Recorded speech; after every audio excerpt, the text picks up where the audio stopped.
Okay, frequently asked question number 2. Why did the 1611 King James Bible, why did it contain the Apocrypha? Okay. Now this is another one of the attacks that the new versionists will often come up with. They'll come out with this thing and they say this, and if you're new to the whole issue, you might get kind of like, oh, wow, that's really bad. Well, it would be, but until you know the facts, then it's not bad. The fact of the matter is that the King James, in the authorized version, as it was originally called, was translated from 1604 to 1611.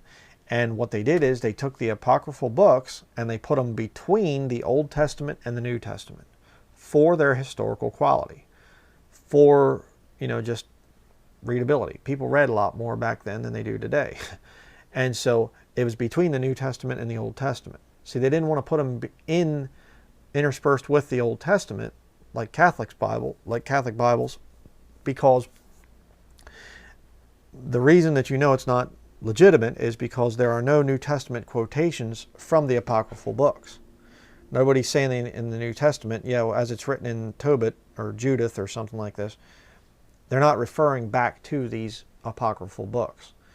So that's why originally they had them between the Testaments. Later on, they decided to take them out, okay, just because they're not necessary. They're just they are ancient writings in terms of going back to the probably 2nd or 3rd century, but they're not important, not at all important. And they definitely were not being read by Jesus and the disciples.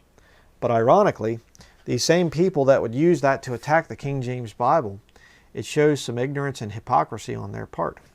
You see, right here, let me just show you, this is a New American Bible, a Roman Catholic Bible.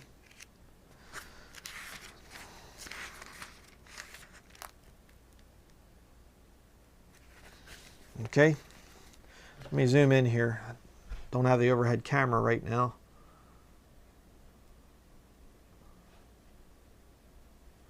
Okay, I don't know if you can make this out, but here you can see the list of the books there in the Old Testament.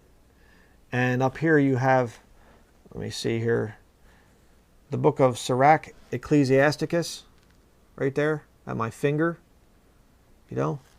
Right underneath it you have Isaiah, Jeremiah, Lamentations, Baruch. Baruch comes before Ezekiel. Okay. See, with a Catholic Bible, like this one, and I'll show you this too, this is interesting, I've showed this in other studies, but look at their Lord.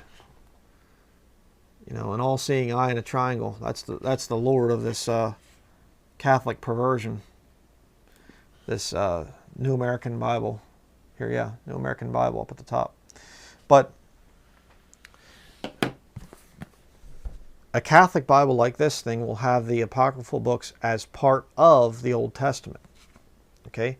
And why is that? Well, because the two quote-unquote oldest and best manuscripts that the new versions rely on, Vaticanus and Sinaiticus, some say Sinaiticus, however you want to say it, codices B and Aleph, those two manuscripts actually have apocryphal books as part of the inspired text. So, again, this shows the real hypocrisy of those that defend the new versions, because they say, well, the New American Standard Version is the best translation of the Greek, or the English Standard Version. They're always claiming that they're the best translation. But the funny thing is, if they would truly translate Vaticanus and Sinaiticus, it would come out looking like this, the New American Bible. And of course, they don't want to do that, at least not yet. There are quote-unquote Protestant Bible versions out there, like the New Revised Standard Version, that they're actually including the apocryphal books. They call them deuterocanonical books, and they're actually starting to put them in now. So, and there's I think that the Shepherd of Hermas and the Epistle to Barnabas, I think, are two ones that are actually in the Sinaiticus manuscript that are in the New Testament. And so, the Catholics don't even put all that stuff in yet. But they probably will eventually. So, why did they include the apocryphal books as part of the 1611 Bible? Well, for their historical quality. And later on, the Lord led them to take those books out.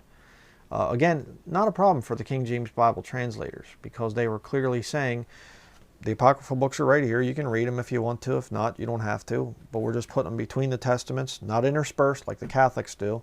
Putting them between the testaments for their historical value. And later they took them out. But the new versions that rely on these pagan Alexandrian Greek manuscripts that the Vatican uses, they're actually not translating their text, because they don't put the apocryphal books in the Old Testament as part of the Old Testament, like their manuscripts do. So again, the hypocrisy of the new version crowd. Don't let them mess you up.